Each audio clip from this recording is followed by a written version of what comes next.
Welcome to Family Gamer TV. Now, this time of year in the family, it's a great time to stock up with those games ready for fun at Christmas. And also, if you're looking at which console to buy, it's worth knowing what are the top games for your families to help you make that choice. Now, we've been tracking with the Wii U for the last year or so, and we've played a whole host of different games.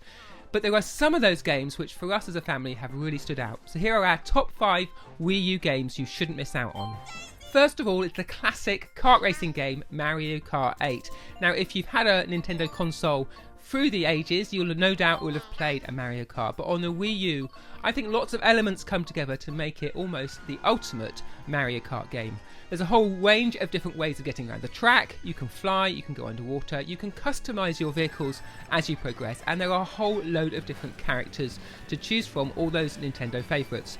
There's also some really nice downloadable content that once you've got to the end of the main Mario Kart game, you can then pay a little bit extra and download that, and it's a great way of extending that experience.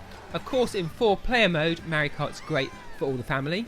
And why not use your amiibos to bring in new costumes, new outfits to race and extend that Mario Kart 8 experience?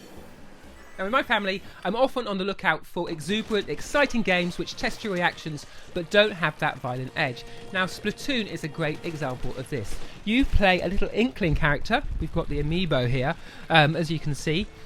And rather than shooting bullets, you're shooting ink, and you can turn into a squid. Now, it sounds relatively complicated, but actually it's simple to play and pick up by pretty much any age. But there's a whole load of depth there. So you are splatting your area to try and turn it into your colour, while the opposite team is trying to do that as well.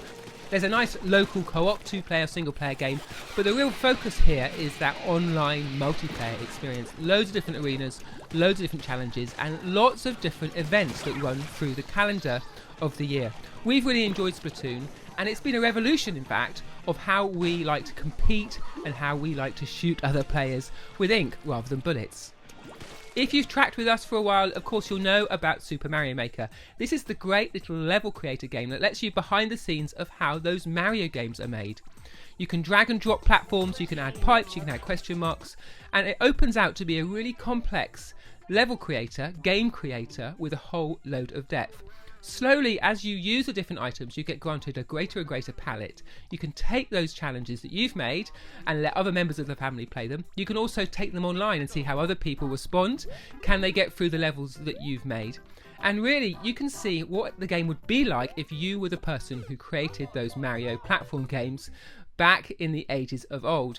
And in the family, we've all got involved in both creating and playing these games. Online, there's a whole host of challenges. You can download other people's levels. You can swap codes. My kids do that in the playground. They'll swap their codes with friends, go back home after school and see how quickly and how good a score they can get on the Mario levels that their friends have made. So there's a whole ecosystem of level creation here, and Super Mario Maker has been a great game in our family. Captain Toad Treasure Tracker is another game I'd like to recommend because it ticks a very different box to some of the other games we've looked at so far. This is a real puzzle challenge. So each of the levels are sort of a world in miniature, and you can turn around, look around the level with the camera, and your task is to collect all the items in the world and get to the exit. But finding your route through is often trickier than you think, and also there's a whole load of different secrets and puzzles hidden in amongst the levels. You really have to spend your time exploring. So although we got through the first few levels quite quickly, we soon went back and discovered there was much more to be found than we discovered in that first playthrough. As the game develops over the different chapters, you get different end level bosses, you get different characters, different enemies, and also different environments in which those puzzles are set. A nice touch is that you can take the Toad amiibo, pop that on your Wii U gamepad, and that also unlocks a new mode in the game where you're playing the levels but you're trying to spot the stickers of Toad that are hidden in amongst the level. So if you want more of a puzzle challenge, you can't get better than Captain Toad Treasure Tracker on the Wii U. Another game that we've enjoyed playing together is Super Mario 3D World. Now, if you know the general Mario setup, you'll know how the game plays here. But here it is in 3D, so you have a depth challenge as well as the sort of side-scrolling platforming that maybe you're used to in older Mario games.